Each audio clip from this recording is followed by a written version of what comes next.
Representative Zachary, are you, last but not least, certainly, so.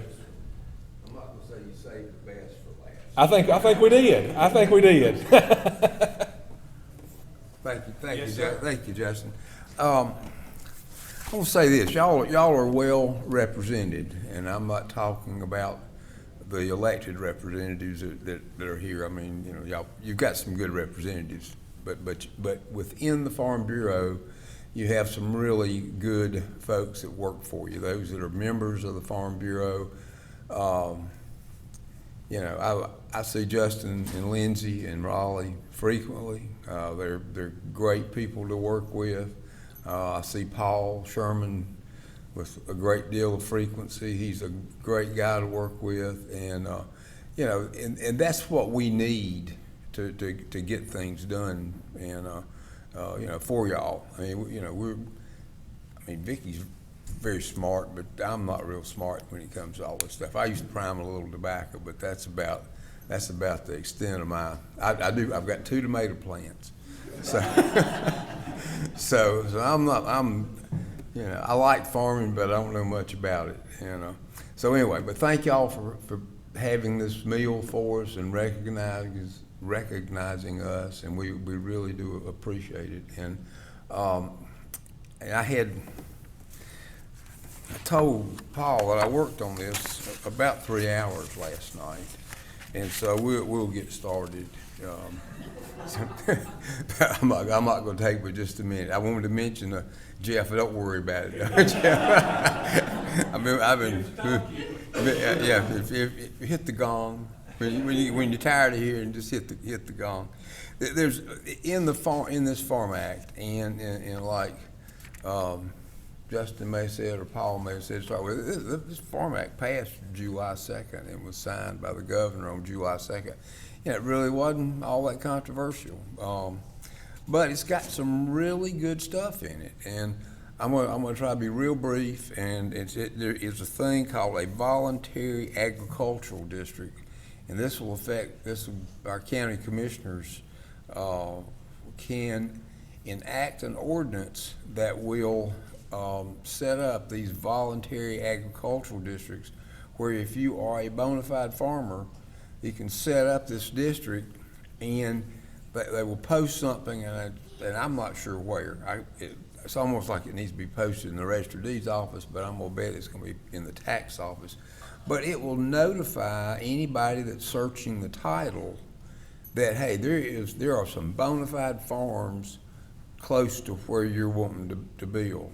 And so it lets people who are moving in know that there's farms there. You know, don't move in there and say, oh, well, we didn't know there wasn't a farm around. You know, we want to complain about the farms. So this is something I think will really help farmers in the long run to notify. And anyway, there's a hearing board that the commissioners can set up, and they can be the hearing board, and people can take their complaints to this board rather than going to court over it. So it's a great law. So maybe, you know, you can get a little more familiar with it, and I'm sure the commissioners are going to get more familiar with it. And then forestry. I didn't know forestry had become such a problem, but evidently they've been stealing a lot of timber somewhere, and so they've come up with permits for hauling timber. So if any of you are in the timber business, or know people that are in the timber business, there's some new rules that you're going to have to follow. It's almost like you're going to have a bill of sale with you when your truck pulls off the property, and so that they know where it came from and know it wasn't stolen and that sort of thing. And so again, I'm not going to go into all the details. You know, I just want you to know that there are some rules, some new rules out there about timber cutting, and you know, you can call Paul.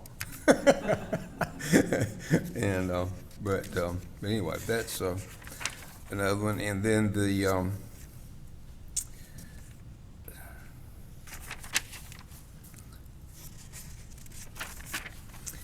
there is I guess we've got a lot of digesters here, but there's a Farm Digester Act. I don't know how many of you know about that, but if you have, now it's going to apply to chicken houses, with your shavings and all. When you change your shavings and it deals with hog farms, it's going to deal with feedlots. But you got to have a permit that you're going to have to get from the Department of Agriculture, and maybe it's not as bad as it looks in print, but it's above my pay grade. I could. You voted for it, so it's good. I voted for it, because it must be good, and I mean, I think a lot of times what we vote for is and that's the way it is with this energy bill that we just voted on the other day. It's the lesser of two evils, and so you try to vote for. There may be bigger regulations coming if you don't try to head them off, and I think that's probably what this digester law is. But I just wanted to tell everybody about it and let you know that there's a little bit more in the Farm Act, and. But anyway, I won't take up any more of your time. I want to thank you very much for having me. I always enjoy seeing a lot of you, and I know known a lot of you for years and most of my life. On some, particularly some of them's parents. I'm getting a little older, so a lot of young folks I don't know that well either. But anyway, thank you for having me, and it's great food. And see you later. Okay.